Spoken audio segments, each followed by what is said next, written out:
SCP-5935 Blood and the Breaking of My Heart. Loss is an unfortunate yet inevitable part of human life, and everyone handles loss in different ways. Some are overcome with grief, others bury themselves in work or other interests, and many lose a bit of themselves in the process. The SCP we'll be looking at today is about loss, of course, one of the darkest kinds, in which a parent faces the death of their child. This is an emotional, hard-hitting article, and while it wouldn't be part of the SCP universe without some anomalies involved, the core theme is one that is very realistic. SCP-5935 is an extra-dimensional location in the Southern Ocean near Antarctica, yet inaccessible by sea. The ocean surrounding the anomaly is constantly enshrouded in a thick fog, obscuring the interior of the extra-dimensional space. Passing through the border of the relatively small anomaly takes you into a much larger interior, consisting of a single, large, generally flat landmass. The specific dimensions of this landmass are not provided, but it's covered in a megacity consisting of hundreds of millions of identical skyscrapers. It's noted that the total population of the city, known as Pandemonium, is unknown and irrelevant, which is rather atypical of the Foundation. Additionally, we're told that the intended purpose of the city of Pandemonium is to contain SCP-5935-1, an entity we know nothing about currently. That leads us into a series of journal entries, which we're told were written by an overseer of the SCP Foundation. In the first entry, he writes that they buried Jacob beneath the old tree at their house in Michigan, where they lived when Jacob was little. He would swing on the rope from the tree for hours, the sound of his laughter like a song, but now he's gone. They had a simple service, with Dr. Mann in attendance, 2 other overseers, a factotum called Solemn, and 3 members of the MTF Red Right Hand. They helped the overseer dig the hole, and he carried the body himself into the grave. He and Jacob's mother, Elisa, sat beneath the tree for hours after everybody else left, with nothing else to say. They had both spent 5 years giving all of their resources, time, and effort in the hope of hearing him laugh one more day. The overseer is in a dark place now, understandably, and he's not sure how to pick up the remnants of his life that was held together by Jacob. The other overseers tell him not to worry about coming back to work soon, but he can't even think of ever going back to work, as the greatest joy in his life is gone. They also came to his door to say kind words and leave empty remarks, but he knows that behind those words is really their scorn and self-righteousness. They really mean to say, "I told you so," about Jacob's death, masking their vitriol and distaste, but there's nothing left for the overseer to do or feel. The second article discusses a dream that the overseer had, where he was at a dinner hosted by a close friend from childhood that he hadn't seen in many years. The room was filled with the sound of feasting, but he eventually realized that the only people in the room were him and his friend. He was staring at him from across the table, but when he looked away, the friend was suddenly beside him. The friend's face was unnaturally round, rippling on the edges like a fabric in the wind, his eyes like dots of color suspended from wire somewhere behind his skull, as if he were two-dimensional. Eventually, the friend spoke, saying, "There is not a way out of where you are, only a way in." He then pulled the facade of his face away, revealing Dr. Mann's face instead, and he said, "There is nothing to be done." Then Mann's face was gone as well, replaced with the face of Director Light, followed by the faces of everyone the overseer had ever known or seen, all rippling and coiling on the edges. Their eyes swung behind the flapping skin, glowing like orange cinders at the edge of a fire. He also saw faces of people he'd never met, but whose name he knew, faces of people long dead or yet to come. Then another figure entered the room, but he couldn't see their face. They stood at the edge of the table, staring at the changing creature next to him. The overseer turned to the creature, now seeing Jacob's face as it was at his funeral. Bile spilled from its mouth, and its eyes began to burn even brighter and swing faster and faster like a metronome. He then heard a word, spoken with Jacob's voice, but horrifically echoed across the room. The overseer can't remember what the word was, but he still feels the impact of hearing it. When the word was spoken, the creature and the new figure vanished into smoke, and the room fell apart as the overseer felt the sensation of falling. Afterwards, he stood at the end of a long street lined with mirrors, and far, far off in the distance was the creature with the fluttering face. The face it wore was familiar and intimate, despite him never seen it before. Its eyes began to swing, and then he woke up. The third journal entry mentions Elisa, who didn't get out of bed again today and hasn't for many weeks. Her attendants are patient, but he fears they're running out of ideas. He himself can't help since he's in his own dark place of depression. He also mentions that it rained again today, the 6th rain since Jacob died.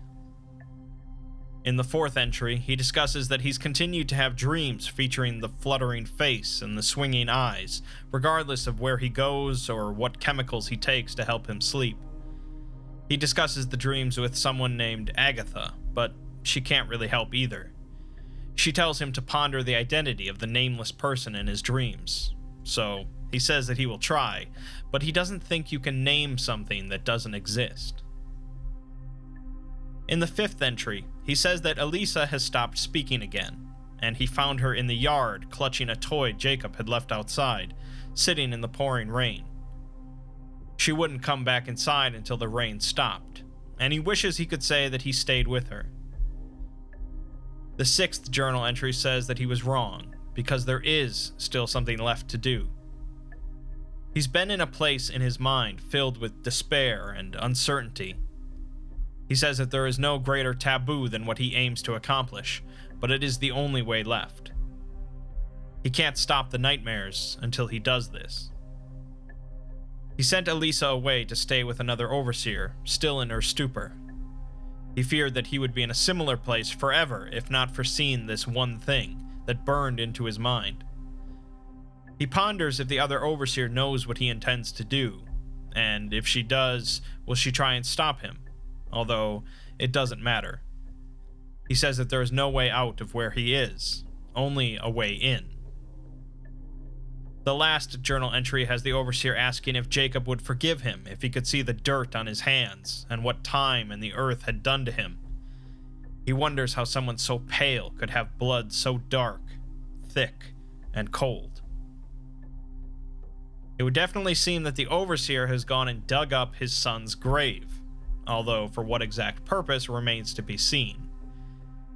Next, we have an audio recording of a conversation between two individuals, both with their names expunged.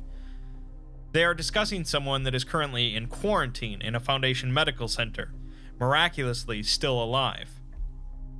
They move on to mentioning something that he took with him and something he brought out, which seem to be close to the same thing. When asked what it is, the other responds that they have to be very careful with names, and whatever it was when he went in, it's something different now, as it's been changed. One of them says that he should have known better when those who tread forever in the wandering wood warned him against going where he did. They say that there are things past the edge of the place before the nameless boundary that even those who reside without don't speak of. Things that never had names to take. It's clear that they're talking about the overseer now, but they don't know where he found out what he did, possibly from another overseer. The two are confused on how the overseer managed to do whatever it was that he did, but they remark that he's always been especially resilient. One says that they don't see how it would have been possible for him to get out, but the other asks what makes them think that he's out. Okay, that was all incredibly vague, but we know that the overseer was lost in grief over the passing of his son, and he went to dig up his body in order to do something that would cure him of his nightmares caused by his son's death. Based on this conversation, whatever it was that he did nearly cost him his life, and he communed with something, or someone, and was warned by those who tread forever in the Wandering Wood. The Wandering Wood is SCP-4000, and the entities that reside in it are the fairy folk, who have lost their names. As a quick recap on SCP-4000, at some point in the past, the fairies fought against humanity, and were nearly wiped out in the process. As a weird side effect of this war, the remaining fairies lost their names, which are important to them, and they hid away in an extra-dimensional forest. The remaining fairies can use names to gain power, and can even steal the names of others, so usage of vague language and no names whatsoever is vital when discussing the fairies, as they can affect people even outside of the forest. As you'd expect, they are an ancient and magical species, and whatever the Overseer's plan was, it seemed to involve something in their forest. Something that even they were wary of and warned the Overseer against communing with. The following section is a medical report on a human subject that was recovered from within the forest, malnourished and significantly injured. The subject is identified as Jacob, and the injuries seem to correlate to an extended period of illness, a period of burial, and then exposure to the desperate actions of his father, which is rather ominous. He is currently still unconscious, but he is healing unusually quickly, possibly anomalously. He seems to be producing an abnormal amount of blood inside of his body, blood that is unusually viscous and smelling of rotten flesh, feces, and ammonia. He gets classified as SCP-5935 and moved to a containment facility, which is then reversed by order of an Overseer, and then reversed again. After he becomes conscious, the containment procedures are deemed unsustainable, but he's removed from the containment facility by Overseer order. So whatever exactly the Overseer did, he brought his son back from death, but of course not all is well. We get another journal entry from the Overseer, in which he describes another dream he had, this time recalling a trip he took years ago with Elisa. She was pregnant with Jacob at the time, and it was their last trip together before he was born. He sits inside of the house in the mountains, with snow falling outside, and Elisa is not with him currently. He senses something moving above him in the darkness, but he can't see it, or refuses to, and there's something heavy in his hand.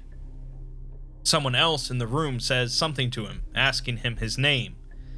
He tells them, but they repeat the question, and he doesn't answer, because he can't remember it. After a moment, he gives them Dr. Mann's name, but they shake their head and ask for his name. He continues to give other names, other members of the Foundation, and other people he knows, until finally he mentions Jacob. The figure looking at him says, "No, but it's close enough," and suddenly the Overseer is aware of another presence in the room. He stumbles backwards through a maze of hallways and doorways, and hears Elisa scream, so he screams as well, and something behind him screams with him. The last door opens and he steps into the room where Jacob died, Elisa on the floor with her stomach torn open, blood pooling out. A voice tells him that the only way to go is in, so he crawls towards Elisa and pushes his face into her blood, his body sinking into hers, and suddenly he's falling. He sees nothing but red and hears nothing but a beating heart. The figure is with him and asks for his name again, but he can't speak as blood is filling his mouth and lungs. Then he wakes up, and he's standing at the edge of the forest, the fairies watching him with fearful eyes. Something flutters at the corner of his vision, and he sees Elisa's face floating away in the wind. He looks up and sees the sky full of faces, and looks back down at a dirt road leading into the valley. Whatever he came to commune with is in that valley, something that the fairies are afraid of, but he soldiers on. A small note from someone else remarks they're surprised that the Overseer made it through the forest and came back out, but they are not surprised at what came out with him. They ponder if the Overseer had expected something different, or if he knew exactly what would happen and did it anyways. Next, we have a transcription from an emergency meeting of the O5 Council, with only 2 of the Overseers present. One of them is our principal Overseer, who discusses the outrage most of the other Overseers are feeling based on his actions. He doesn't really care though, as they can do whatever they want with him now that it's done. He asks the other Overseer if they know where SCP-184, the Architect, is, since he has had a couple dreams about it lately. The other Overseers are putting it to a vote on what to do about him, but they're all afraid of whatever it was that he communed with. He says that he's fine, but he's not going to be around as long anymore. The other Overseers feel that he's hiding something, especially about what he brought out of the forest, but he insists that it's just his son. He's convinced that his son is fine as well. He just needs some time, but the others aren't so sure. We know that Jacob did wake up at some point, at which point the containment procedures became unsustainable for some reason. We get some clues about this from the transcript between the doctor and Jacob after he woke up. There seems to be some unusual pressure readings inside of the room as he wakes, and the doctor tells him that his name is Martin Wallace, and he works with his father.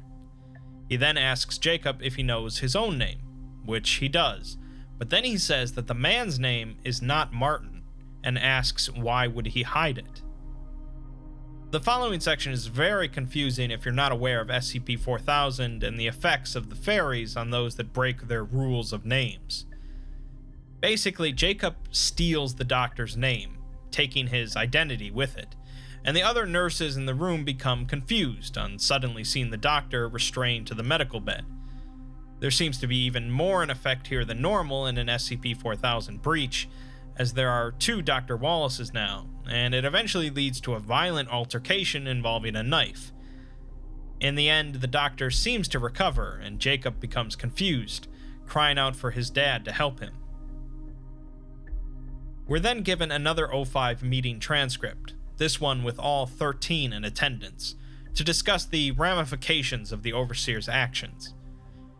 They accuse him of abusing his authority and breaking the protocols of SCP-4000 in direct violation of the Council, creating an abomination in the process.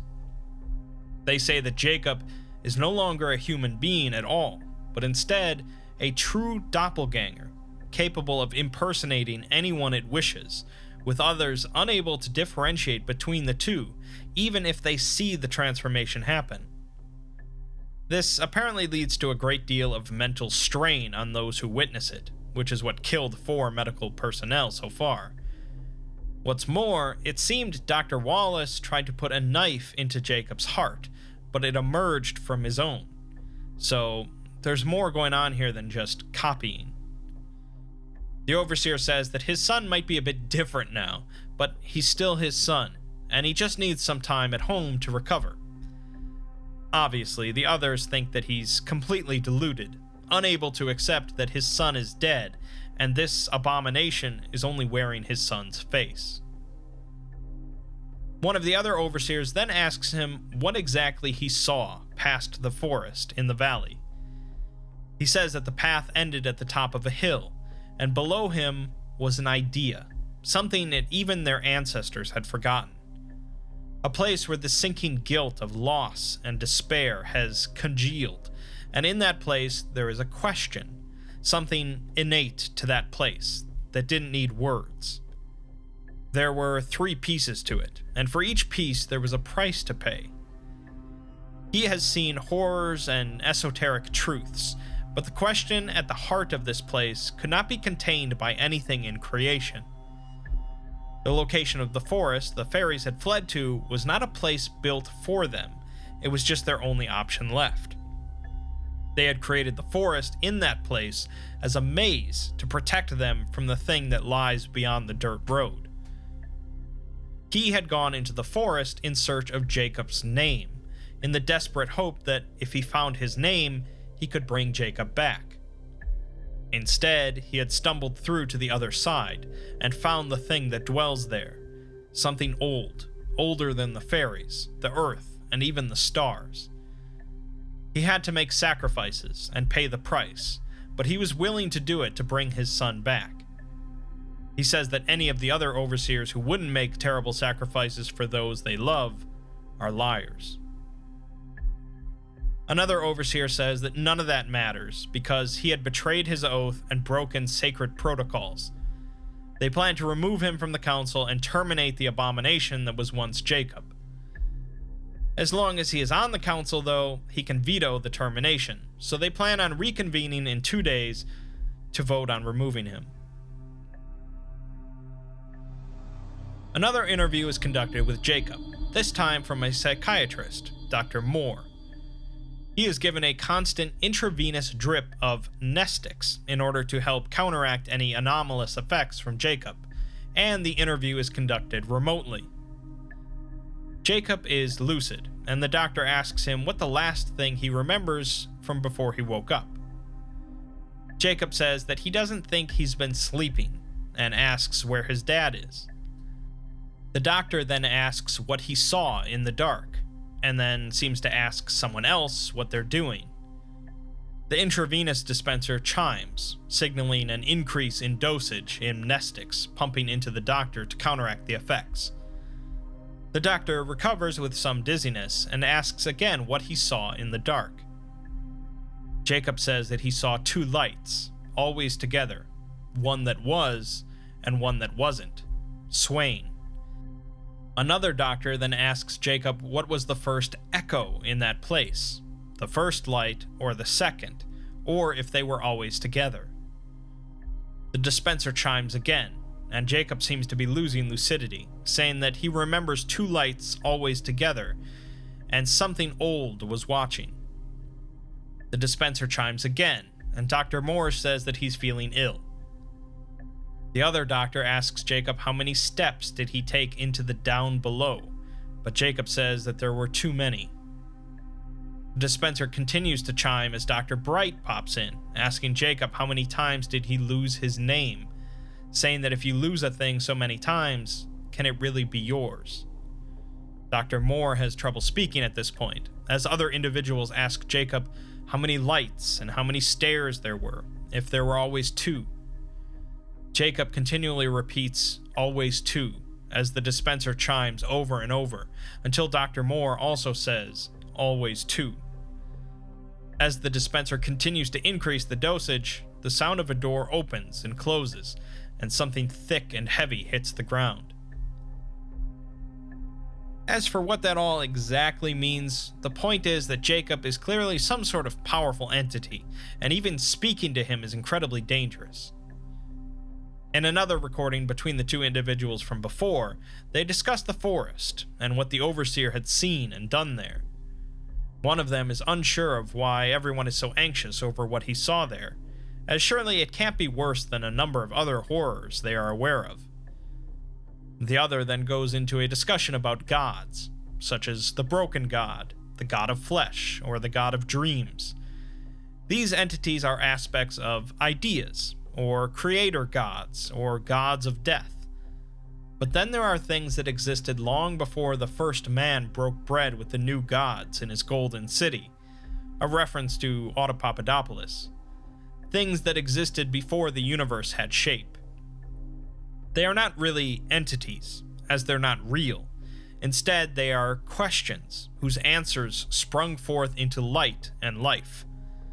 The formless echo of a voice that never existed, a question that, when answered, ceased to exist. In that place beyond the forest, though, was a question that should never have been asked, hidden away. It had been forgotten until the overseer found it. The other overseer asks how could he possibly know about this, to which they say that there's a dark room in a site with no designation, where a stone tomb rests beneath a mile of rock and iron. In the tomb is a creature, something long reduced from an entity that was once perhaps beautiful and regal, known as the Last King of Night. It lies sleeping, and even though it doesn't speak, it can tell you things. They then reveal that the Last King of Night told them where this question was beyond the forest, and so they went into the forest after the Overseer because they needed to see this question for themselves. The Overseer was close to what he was looking for in the forest, and if he had just stayed on the path, he might have made it and gotten his son back. But this individual changed things. They sacrificed something of theirs, and something from the other person in the conversation, presumably their names, and this changed the Overseer's path, leading him to the valley.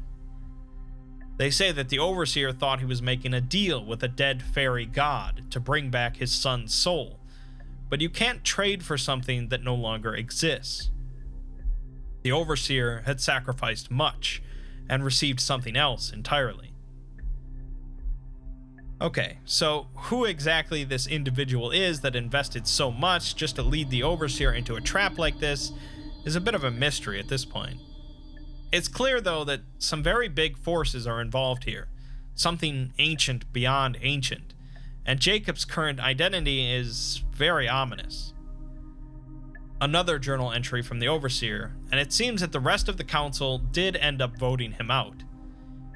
He worries what will happen to Jacob now, and mentions that apparently he can't be injured or poisoned at this point due to his anomalous nature, but the Foundation has many tricks up their sleeves. He discusses how rare it is for an Overseer to have a child, and even if they do, the child is seen as a liability that can cloud an Overseer's judgment. When Jacob was born, he had promised him everything that he wanted, and that he would build a whole city for Jacob as a reflection of their love for him. As Jacob died, though, all of their dreams and promises crumbled away, but now he's back, with only the rest of the council in their way. He plans to take Jacob away from the Foundation and build a shining city for the three of them. Sure enough, a containment breach occurs as Jacob is removed from containment by an Overseer order, and a security team is dispatched to retrieve the anomaly. 15 minutes later, the team ends up in critical condition, so a strike team gets sent instead, but things seem to get even worse, as the transcript of the dispatch file becomes corrupted, listing off a large number of first names, repeating the name Jacob multiple times until it's just the name Jacob over and over before a critical error occurs. After that, the transcript contains only some text from Jacob, in which he speaks a number of different Bible verses, a handful referring to the name of God, mixing in some sentences not contained in the Bible, referring to far-off things that had names placed upon them. He says that in time, all things were given names, and a new God formed of many names, but there exists a place from which all names were given, which now had no purpose. In time, names will return to this place, and it will be God again. Jacob finishes by saying that he is not what his father thought he was, because he put something foul inside of him, and he was made wrong. The next addendum is from an unknown source, but begins with Elisa speaking with the Overseer, both of them unable to see one another in a dark place. The Overseer says that something is wrong with Jacob, and he's going to try and find her. He tells her that he had had access to things, and thought that maybe he could use those things to make this whole situation right. When he finally makes it to Elisa, he instead finds Jacob, who says that she came for him and tasted his blood. Elisa is apparently on the ground, Jacob having done something to her, although it's not clear what. Jacob says that his father is the only one who can see past him, possibly because part of him is inside of Jacob now. An unknown voice pops in, saying that Jacob's voice is so quiet and far away, it could hardly be said to exist at all. The Overseer asks who the voice is, but it claims that it doesn't exist. It's just a place where a name used to be, unrecognizable. The voice is the figure from his dream, the entity from the place beyond the forest who told the Overseer that it could bring Jacob back. The Overseer asks what the voice is, and it says that it is the last child of Is, a deity we learned about in SCP-5840, one of the two primordial forces of all existence. The entity is an unanswered question that's given meaning in the unknown and uncertainty. It shows the capability of masquerading as anyone it wants, including Jacob and the Overseer. The Overseer says that he just wanted to be with his son again, and asks the voice why it's doing this. The voice says that he has suffered, but he's only at the beginning of a long road of suffering, because now that the Overseer sacrificed part of him to the entity, it will spread across existence and merge everyone's name back into one, as it was at the beginning. In the end, there will be only two, itself and the Overseer. The Overseer initially objects, but then says that he will help it with what it wants, on one condition. He deduces that for all the voice's power, it's still nothing, a place where something used to exist, because so far it can't actually take anyone's name, it can only mimic them. The Overseer is willing to hand over his name to the voice, something which will actually give it power, on the condition that the voice helps him pretend for a little longer that life was normal, with him, Elisa, and Jacob back together. The voice accepts the proposal. In the following addendum, Elisa, Jacob, and the Overseer are together in what seems to be a normal family situation. Elisa calls Jacob into the room, dragging him away from a video game, and tells him that she set up a play date between him and a girl that lives across the hall. The three playfully converse, with Jacob agreeing to go on the date before leaving the room. Elisa has been working on writing something, because ever since they moved to Pandemonium, she has felt like she needs to do something. There's so many people here, all with a story to tell, and she just wants to tell her story. The last few years have been the happiest of her life, but she feels like there's something she has to say. The Overseer says the city is huge, and he sees different people every single day, and it's understandable for someone to get lost in here. Elisa pauses and asks what he just said, when Jacob comes back in saying that there's something wrong. Jacob then asks who he's talking to, at which point the two leave the apartment. They greet the neighbors as they head out of the building, the streets bustling with activity. Jacob asks his dad how big Pandemonium is, to which he responds that it's bigger than they'll ever see. Jacob wants something more specific, asking how many days it would take to walk across it, but the Overseer has no idea. At this point, the people in the street stop moving, their faces frozen in place.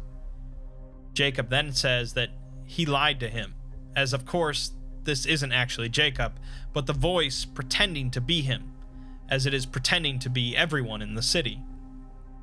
The Overseer had made this place, so the voice accuses him of bringing something into it that wasn't allowed, tricking the voice.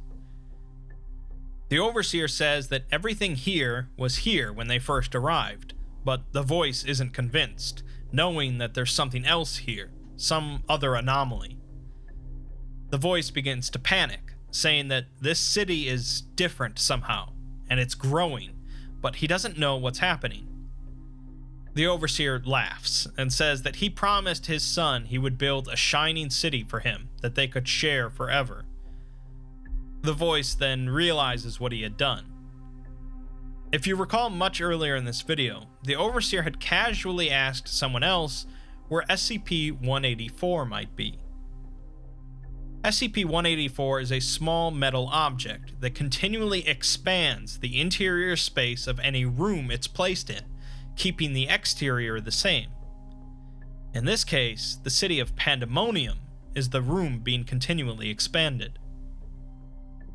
The Overseer hadn't actually brought SCP-184 with him, but rather he had somehow managed to place a version of it inside of his own mind. He had been dreaming about Pandemonium for years, and had created a mental construct of it in his head, in which the mental version of SCP-184 was busy at work, expanding it continually. When the voice agreed to let him create this place so that he could spend some time with his son for a little while, the Overseer had created Pandemonium, a space unfathomably large. The voice howls at this realization, rapidly transforming itself into a number of grotesque images in front of the Overseer. He says that this place is his gift to the voice, a place for it to live with the Overseer's name for as long as it wants, and where it can't hurt anyone on the outside. The voice asks where the mental version of SCP-184 is, but it's long been buried over thousands of years of creation, and even if it had the anomaly, it wouldn't change anything. It then asks how far does the city go, but the Overseer has no idea, speculating that it might take 100,000 years to cross. By the time it actually made it out, it will have used up the power of the Overseer's name, bringing it back to what it was before, a hateful vacuum.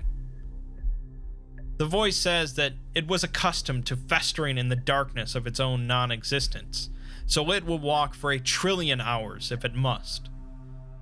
Once it's free and it takes back the names of every creature in existence, it will become whole. At that point, it will return to this city, so that the two of them can remain together, as it said before. The Overseer watches as it walks down the street and across the city, out of sight.